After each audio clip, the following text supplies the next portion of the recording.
রুই মাছের এই কোপ্তা কারিটা বানাতে কিন্তু অনেক বেশি জিনিসপত্রের প্রয়োজন নেই। আপনার ঘরে যা যা আছে আপনি সেই সব কিছু দিয়েই কিন্তু এই মজাদার ডিশটি বাসায় বানিয়ে খেতে পারেন এবং ফ্যামিলির সবাইকে কিন্তু খুশি করে দিতে পারেন। Hello everyone, welcome to cook and cook. তো এই রেসিপির জন্য আমার প্রথমে লাগছে রুই মাছ। আপনারা এখানে যে কোনো মাছ দিয়েই কিন্তু এই রেসিপিটা করতে পারবেন, কোনো প্রবলেম নেই। তবে আমি এখানে মাছের পেটিগুলো নিয়েছি, কারণ এগুলো কাটা বাছার জন্য বেশি সুবিধা হয়। এই জন্য আমি এই সাইজ এই পিসগুলো বেছে নিয়েছি। আপনারা আপনাদের পছন্দ মতো কিন্তু মাছ বেছে নিতে পারেন।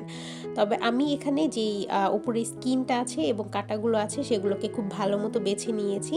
তো সব মাছগুলো ভালো মতো বাছা হয়ে গেলে এখানে আমি একেও সব কিছু দিয়ে দিচ্ছি। তো প্রথমে আমি এখানে দিয়ে দিলাম 2 চা চামচের মতো ব্রেড ক্রাম্পস যদি না থাকে আপনারা এখানে বিস্কুটের গুঁড়া ব্যবহার করতে পারেন। এরপর দিয়ে দিচ্ছি কাঁচামরিচ কুচি, ধনিয়া পাতা কুচি, এরপর আমি দিয়ে দিচ্ছি একটা ডিম, এরপর আমি এখানে দিয়ে দিচ্ছি 1 কাপের মতো হচ্ছে পেঁয়াজ কুচিটা চেষ্টা করবেন হাফ কাপ অথবা 1 কাপের মতো আপনাদের মাছের পরিমাণ অনুযায়ী দিবেন, খুব বেশি দেওয়ার প্রয়োজন নেই। এরপর আমি এখানে দিয়ে দিচ্ছি একটা লেবুর রস, 1 ফালি লেবুর রস। এরপর আমি এখানে সাদা গোলমরিচের গুঁড়া, সামান্য লবণ, সামান্য হলুদের গুঁড়া দিয়ে দিলাম, একটু ধনিয়া গুঁড়া আর একটুখানি মরিচের গুঁড়া। ঝালটা আপনাদের অ্যাকর্ডিং নিয়ে নেবেন, স্বাদ যে যেমন পছন্দ করেন। এরপর এখানে দিয়ে দিচ্ছি 1 চা চামচের মতো কর্নফ্লাওয়ার এবং ভাজা গরম মশলার গুঁড়া। এই সব কিছু উপকরণ দিয়ে আমি খুব ভালো মতো এখন এই মিশ্রণটাকে মাখিয়ে নিব। আপনাদের কাছে যদি কর্নফ্লাওয়ার না থাকে আপনারা ময়দা ব্যবহার করতে পারেন অথবা বেসন ব্যবহার করতে পারেন। তো আমার এখানে এই ময়ানটা একটুখানি নরম হয়ে গিয়েছিল বিধায় আমি এখানে আরও 1 চামচ ব্রেড ক্রাম্বস অ্যাড করেছি।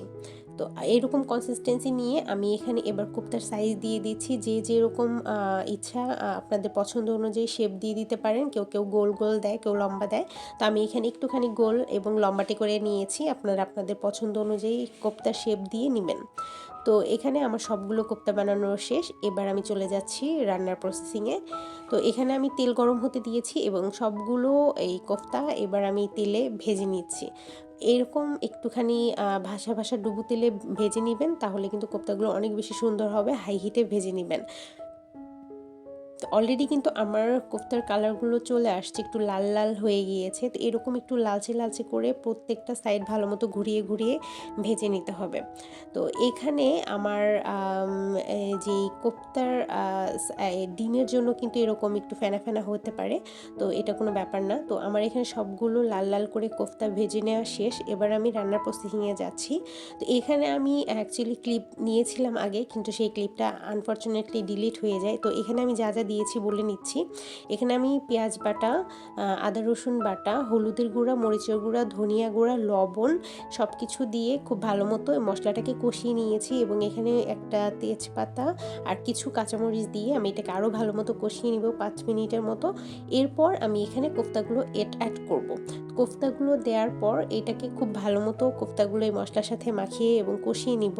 তো এরপর আমি এখানে অ্যাড করে দিচ্ছি পানিটা একদম সামান্য অল্প অ্যাড করব। এখানে যেহেতু আমরা ঝোল রাখবো না, তো জাস্ট শুধু তেলটা ভেসে আসা পর্যন্ত আমরা অপেক্ষা করব। এরপর এখানে আমি ভাজা জিরা গুঁড়া, সামান্য গরম মশলা দিয়ে একটু ধনিয়া পাতা ছিটিয়ে দেবো। ব্যাস, আমি এভাবেই এখন কোফতাটা নামিয়ে নিলেই কিন্তু আমার কোফতাটা একেবারে রেডি হয়ে গিয়েছে। গরম গরম ভাতের সাথে খেয়ে দেখবেন, এটা কিন্তু অসম্ভব মজার একটা রেসিপি। বাসায় অবশ্যই ট্রাই করবেন, আমাকে জানাবেন। ভালো লাগলে লাইক করবেন, সাবস্ক্রাইব করে পাশে থাকবেন। আল্লাহ হাফেজ।